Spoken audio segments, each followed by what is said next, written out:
продовжуємо. We are going to continue the work of our UCMC. The floor is given to the Speaker of the Minister of Defense of Ukraine on the ATO issue, Mr. Lysenko.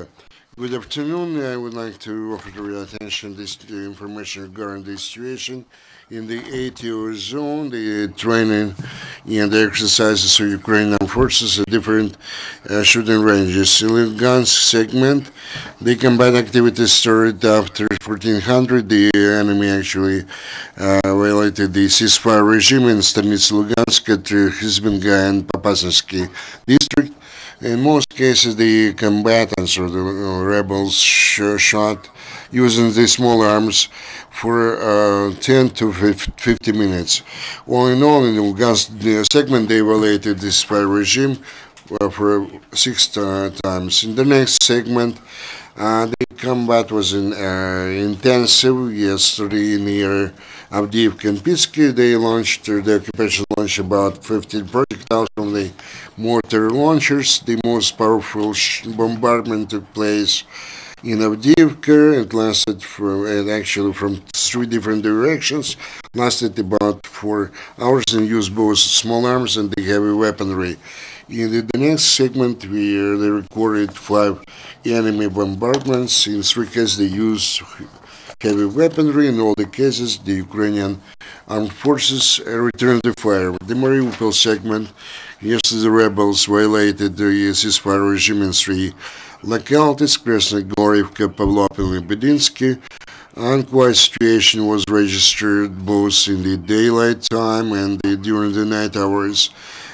Between 13 and 1700 in Krasnogorivka, they recorded 2 very powerful mortar bombardment and they launched about 80 projectiles. Both here, the Ukrainian servicemen returned the fire.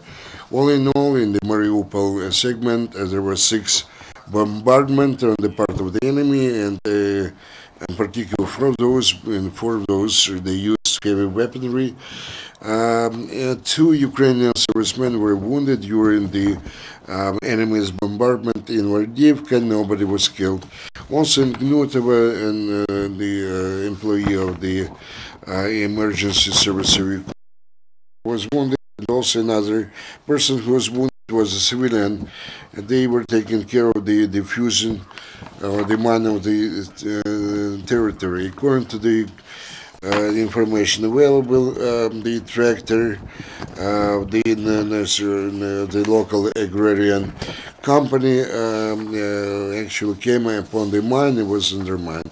In Toretsk, the policeman detained local citizens who was just walking openly with a grenade in his pocket. Ukrainian missile troops took part in the training exercise Saber 2017. They actually were targeting the aerial radio-controlled targets. In the Kiev region, the servicemen of the 10th detached strike brigade of the armed forces of Ukraine.